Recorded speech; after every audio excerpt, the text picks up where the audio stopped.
गुरु गोविंद दोनों खड़े, काके लागू पाए। बलिहारी गुरु अपने, जिन गोविंदियों मिलाए। गुरु जी को करिए वंदना, भाव से बारंबार। नाम सुनौका से किया, जिसने भव से पा।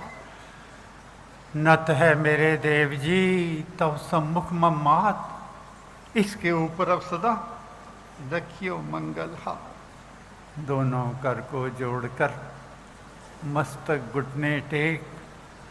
तुझको हो प्रणामम शत शत कोटि अनेक। अभी रेखा जी ने इतनी ऊंची प्रार्थना की है। चरना में रखे आई, चरना में रुल जामा। योगी तेरे मेरे ते, उपकार न भूल जामा। चरना में रखे आई, समर्पण, पूरा समर्पण है उस परम पिता परमेश्वर के आगे, अपने गुरु के आगे। और दूसरा है जोगी तेरे मेरे ते, उपकार न भूल जाऊं। सबसे बड़ा उपकार क्या किया हमारे महाराज ने, जो हमारे को पिता दिए, पिताश्री दिए, जिनका आज 108वां जन्मदिन है।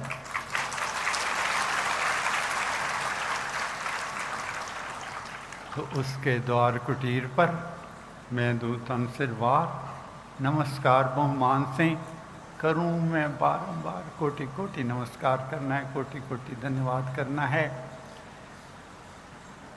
जो पिता मिले आज इस प्रार्थना को सुन के, और वैसे भी मन में खुशी भी है और थोड़ा सा गम भी है। गम है कि साकार रूप में नहीं है, और खुशी है कि आज उनका प्रकाश दिवस है।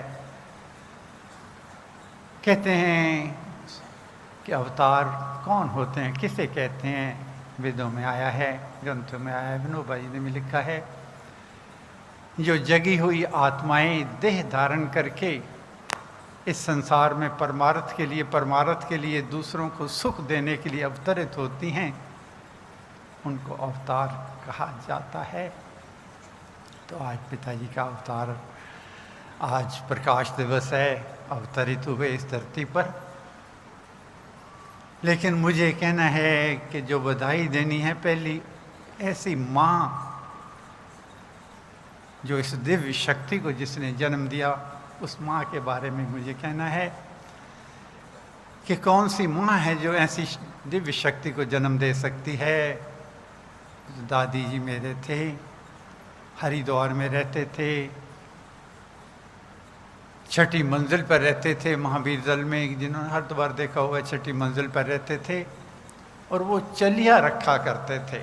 चलिया में पुराने आदिकाल से जो चला आ रहा है, उसका चलिया का मतलब होता है कि 40 दिन आत्म चिंतन करना, आत्म निरीक्षण करना, अपने अंदर देखना, अपने से दुनिया से बातें बहुत कर ली, 40 दिन अपने से अपनी बात कहनी और अपने से अपनी बात सुननी। इस आत्म मंथन, आत्म चिंतन को 40 दिन का व्रत लिया करते थे, उसको चलिया कहते थे।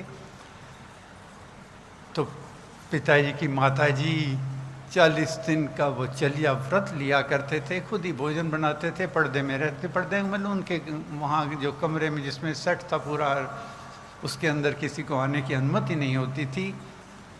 और एक पुरानी रीति है कि उस चलिए को खुलवाने के लिए, जो 40 दिन पूरे हो जाते, उसको पूर्ण करने के लिए, उस यज्ञ को पूर्ण करने के लिए किसी महापुरुष, महाविभूति के लिए मन में भाव किया जाता है।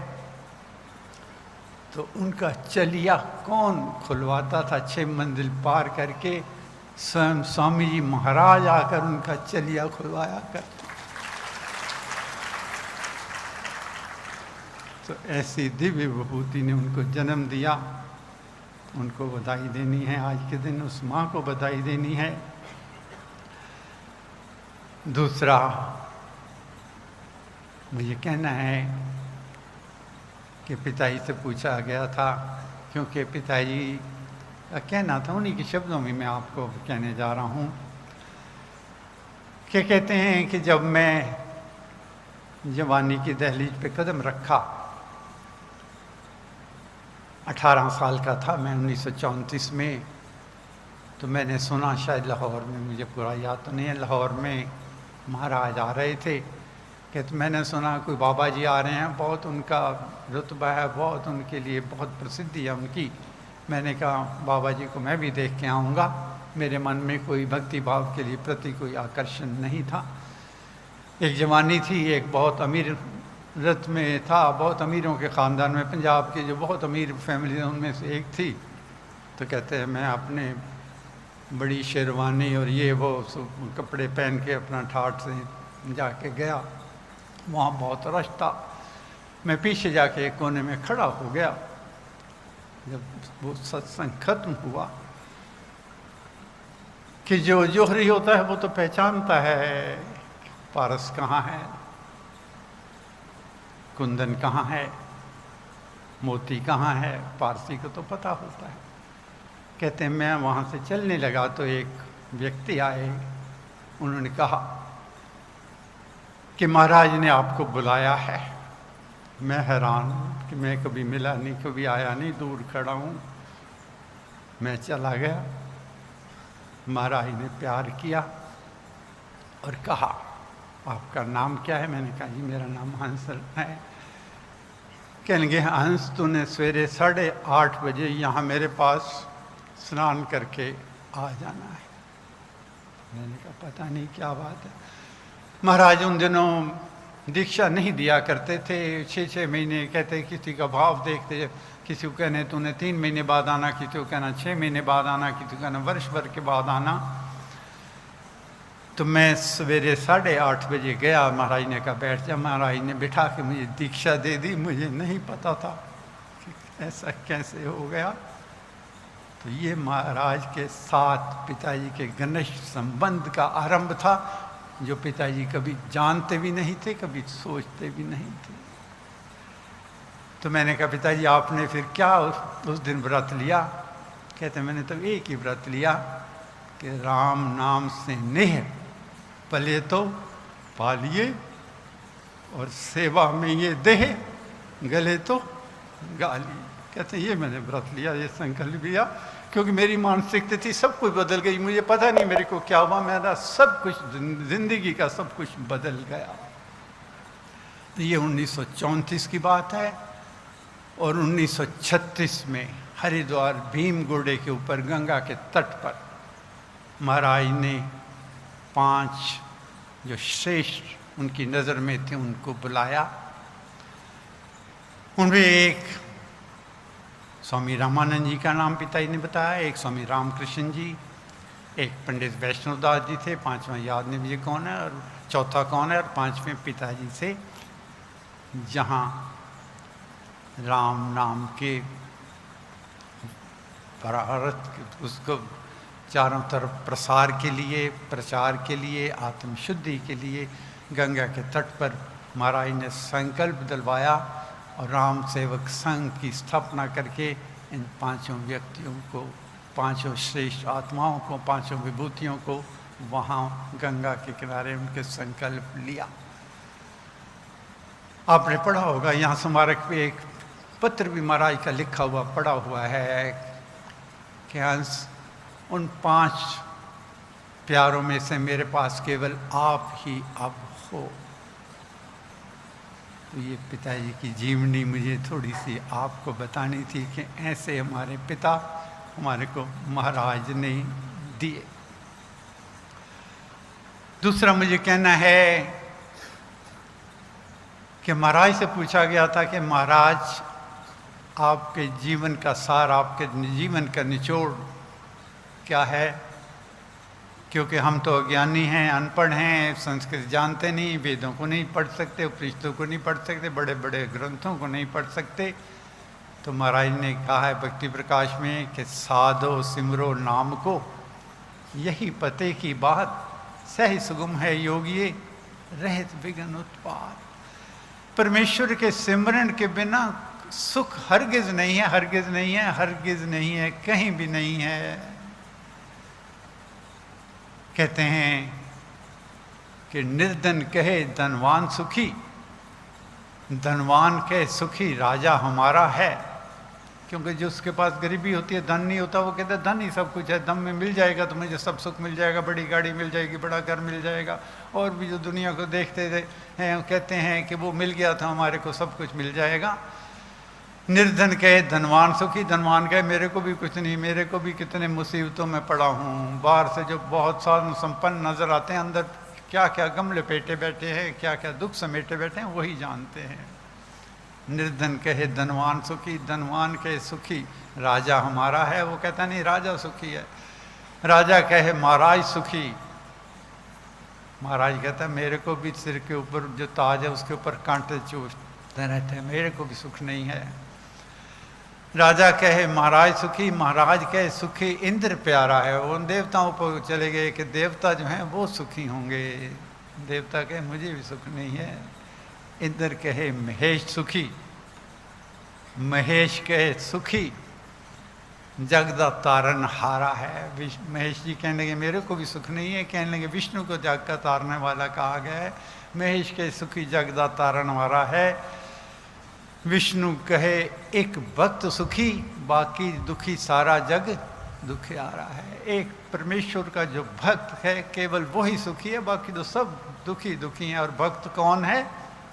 जिसके मन में ये भाव आ गया मेरा मुझ में कछु नहीं, जो कुछ है सो तोर और तेरा तुझको सौंपते क्या लागत है। कहते हैं कि जो वैरागी लोग हैं, जो त्यागी लोग हैं, जिन्होंने सबको संसार को छोड़ दिया, घर छोड़ दिया, बार छोड़ दिया, उन्हीं को सुख मिल गया, वही सुख को प्राप्त करेंगे। क्योंकि दुनिया के झमेले हैं, यहाँ तो चारों तरफ माया के कांटे बिखरे हुए हैं, जो इनसे चला गया वो सुखी है। कहते हैं कि राजा जनक के बारे में प्रसिद्ध था कि उनको परमेश्वर की कृपा प्राप्त है। उनको उनकी सिद्धि और प्रसिद्धि चारों तरफ थी। वो कहते थे कि जिसको सुख चाहिए हो, जिसकी सुख की अनुभूति चाहिए हो, राजा जनक के पास जाए, वहीं सब कुछ प्राप्ति होती है। तो एक तापस जो वनों में रहता था, पत्ते खा के गुजारा करता था, उसने कहा मैं भी जाता हूँ, मेरे को यहाँ आके भी, वनों में आके भी मेरे को चैन नहीं आया, मेरे को हर वक्त मन में जो है चंचलता छाई रहती है, हर वक्त भटकन रहती है, यहाँ आके भी इधर उधर मन भटकता है। वो चलता हुआ राजा जनक के दरबार में आया। वहाँ क्या देखता है कि काफ़ी लोग बैठे हुए हैं, सुशोभित लोग, और राजा जनक सोने के सिंहासन पे बैठे हैं, हीरे मोतियों के जड़ा हुआ मुकुट पहना हुआ है, चारों तरफ नीके सैनिक हैं, कोई वैभव नहीं संसार का जो उनको उपलब्ध ना हो। वो वहाँ से आकर वापस चलने लगे जो तापस थे। तो राजा ने जनक ने कहा प्यारे क्या बात है, किस लिए आए थे, क्यों चलने लगे हो?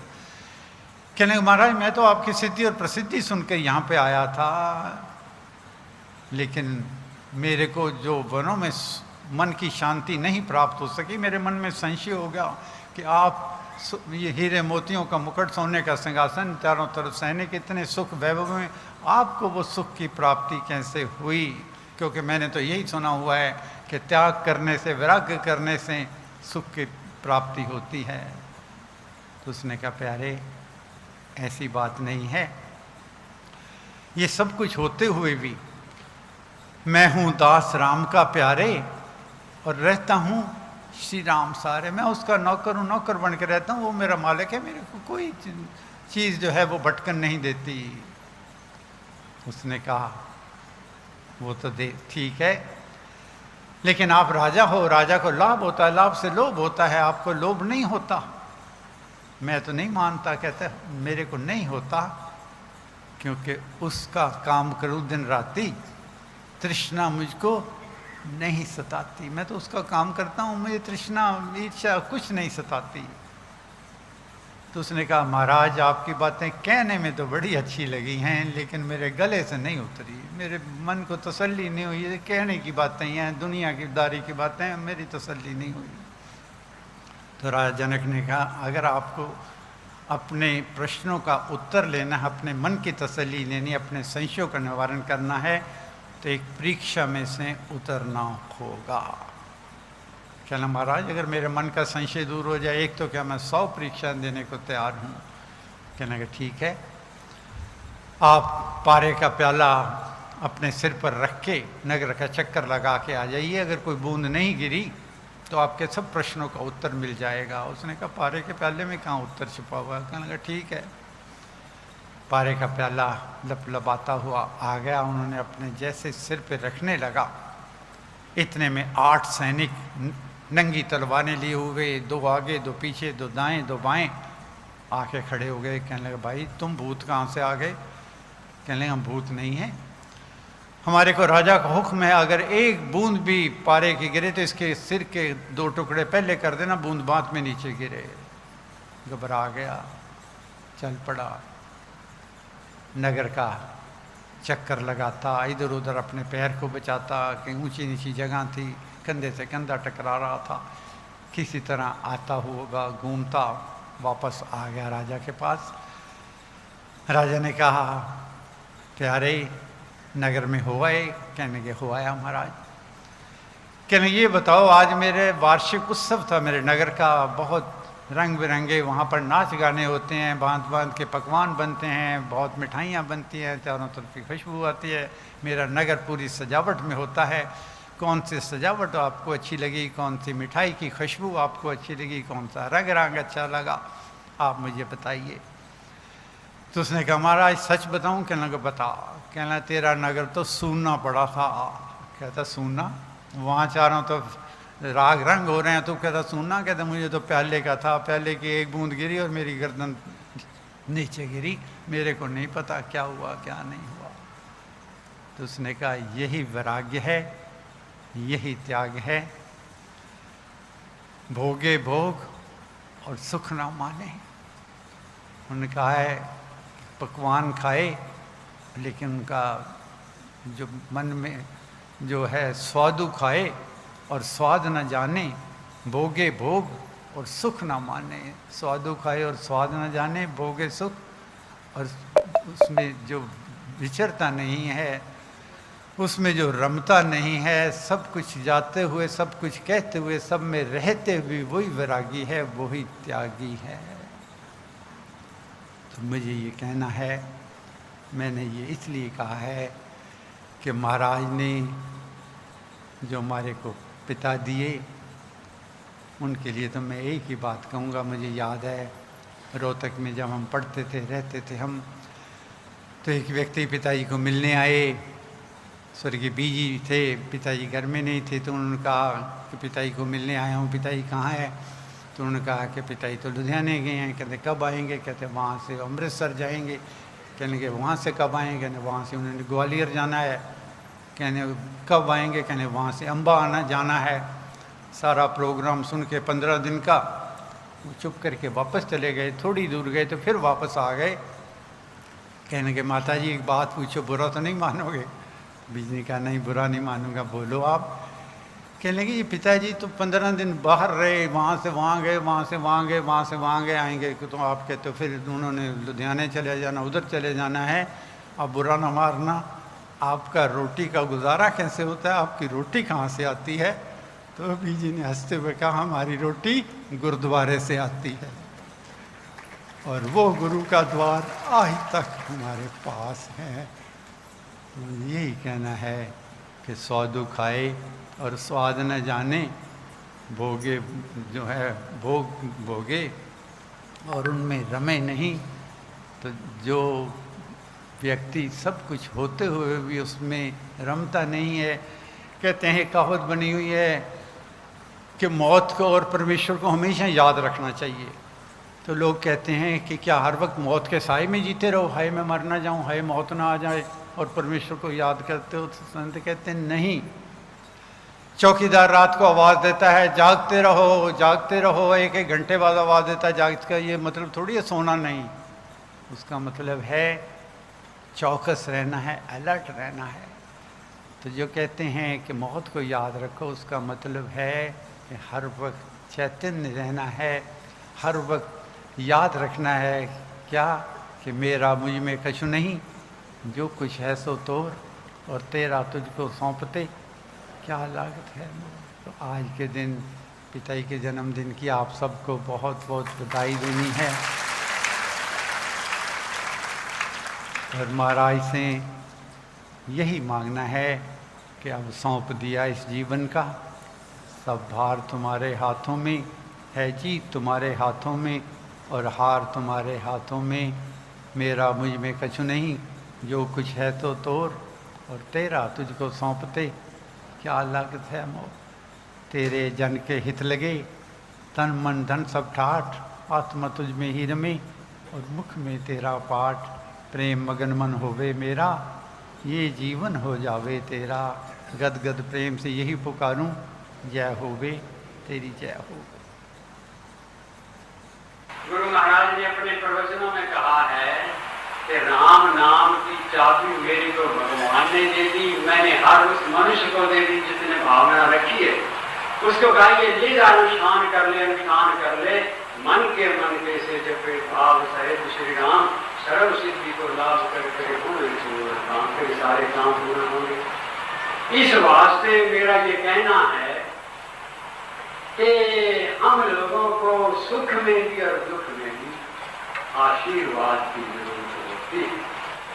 सुख में इसलिए चाहिए कि आदमी नशे में अंधा हो जाता है तो उसको रोकने के लिए। दुख में इसलिए चाहिए कि बड़े बड़े बहादुर भी दुख में आके बड़े परेशान हो जाते हैं, अटक जाते हैं, भटक जाते हैं, इसलिए सहारे की बड़ी जरूरत होती है। तो दुख में भी आशीर्वाद चाहिए और सुख में भी आशीर्वाद चाहिए। आज तो मैंने केवल आशीर्वाद की बाबत ही कहना है। राघव जी को जिस समय विश्वामित्र जी ने मांगा, राजा दशरथ ने इनकार कर दिया कि मैं नहीं दूंगा। विश्वामित्र जी ने कहा कि हे राजा दशरथ, रघुकुल रीत यही चली आई, प्राण जाए पर वचन न जाए। तूने वचन दिया है कि महाराज आप मेरी नगरी में आ गए, संत मेरे घर आ गए, जो मांगो सो दूंगा। इस वचन को याद करके राम को दे दे। का नहीं दूंगा। जब ये कहा कि नहीं दूंगा तो विश्वामित्र ने कहा कि मैं तेरे दरवाजे पर धरना दूंगा। उस समय वशिष्ठ ने कहा कि हे राजा दशरथ, अगर विश्वामित्र ने तेरे दरवाजे पर धरना दे दिया, सब पुण्य कर्म तेरे निकल जाए, सब चले जाएंगे, कुछ नहीं रहेगा तेरे पास सिवाय पाप कर्म के, कुछ नहीं बाकी रहेगा। संत का धरना तेरे को उजाड़ देगा। क्यों? कि वो सच्चाई का धरना है, वो उसके ऊंचे उठाने का धरना है, देश की जाति की उन्नति का धरना है। उस समय राजा दशरथ माने और राम जी को दे दिया, हवाले कर दिया। तो आज कहना ये है कि जिस समय राम जी को लेके गुरु जाते हैं, सबसे पहले सायंकाल को जब संध्या में बैठते हैं तो राघव जी ने उनके चरणों पर सिर रख दिया। उन्होंने पीठ पर हाथ रखा कि बेटा क्या चाहते हो?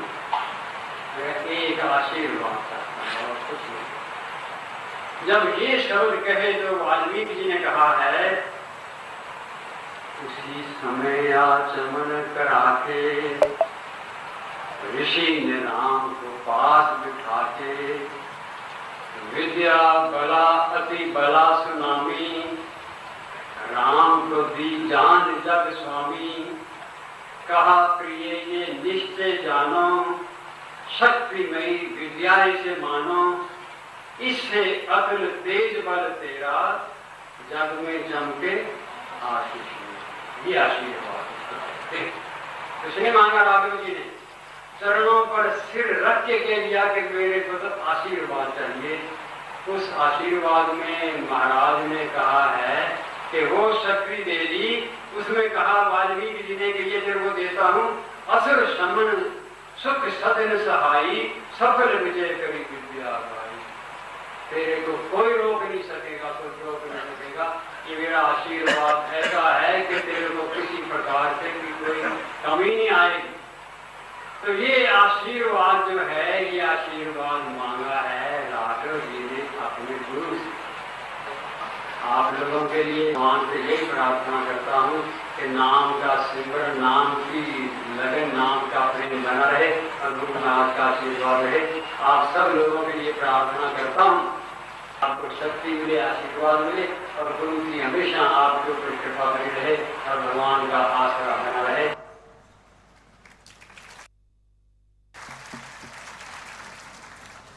अभी पिताजी फरमा रहे थे कि गुरु शिष्य ने राम जी को जो विद्याएं थी, जो शक्तियां थी प्रदान की, तो जो भीम गोडे में महाराज ने बैठाया होगा तब भी वही शक्तियां पिताजी को प्रदान दी होंगी। महाराज का लिए वही कहना है कि तेरे गुणोपकार का पा सकूँ नहीं पार, रोम रोम कृतज्ञ हो कहे सुधन्य पुकार। अब तो परमेश्वर से यही याचना करनी है कि लुधियाना में जो रामायणी ज्ञान यज्ञ होना है 15 से 24 तक, उसके लिए महाराज सिंह गुरुदेव से यही अर्जी करनी है। अब तक जो निभाया है आगे भी निभा देना, क्योंकि हम आए कहाँ से ऐसे धनी जो उन बिन काम चला लेंगे। वो समर्थ बाबा ऐसे हैं जो बिगड़ी बात बना देंगे। दीना बंधो दीनानाथ लाज मेरी तेरे हाथ। जिन्होंने दीक्षा लेनी होगी वो 1:30 बजे छोटे हॉल में आ जाएंगे। बाकी सबके लिए परमेश्वर से यही करना है, दीन दासों द्वार का सेवा देकर दान, सेवा सदन बनाइए मुझको हे भगवान। हाथ जोड़ में मांगू हरे, सेवा कृपा प्यार विनय नम्रता दान दे, देना सब कुछ वार। मुझे भरोसा राम तू दे अपना अनमोल, रहूं मस्त निश्चिंत में कभी न जाऊं।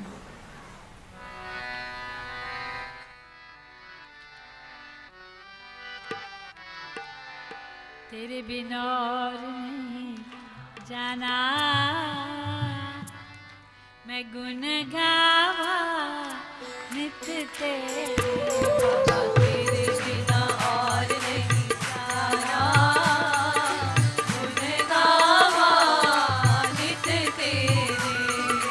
तेरे बिना और नहीं जाना, तेरे बिना और नहीं जाना, गुण गावा नित तेरे। बाबा तेरे बिना और नहीं जाना, गुण गावा नित तेरे।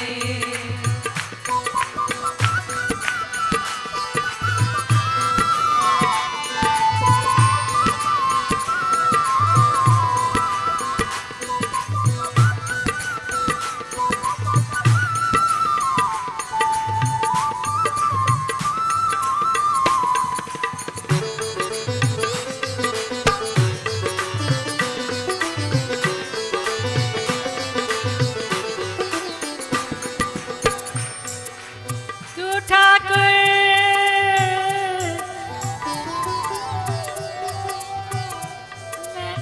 मैं नौकर तेरा, तू ठाकुर मैं नौकर तेरा, तू ठाकुर मैं नौकर झुक झुक हुक्म बनावा, गुण गावा नित तेरे।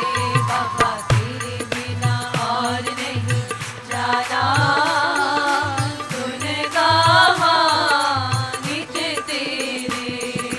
तू ठाकुर मैं नौकर तेरा, तू ठाकुर मैं नौकर तेरा, तू ठाकुर मैं नौकर तेरा, तू ठाकुर मैं नौकर तेरा, तू ठाकुर मैं नौकर तेरा, तू ठाकुर मैं नौकर तेरा, तू ठाकुर मैं नौकर तेरा, तू ठाकुर मैं नौकर तेरा, तू ठाकुर मैं नौकर तेरा, तू ठाकुर मैं नौकर तेरा, ठाकुर मैं नौकर तेरा, तू ठाकुर मैं नौकर तेरा। झुक झुक हुक्म बजावा, गुण गावा नित तेरे।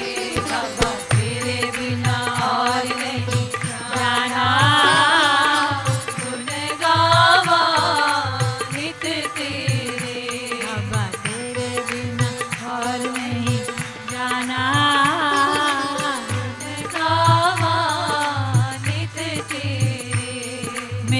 मेरी प्रीति नू शहंशाह तू न करे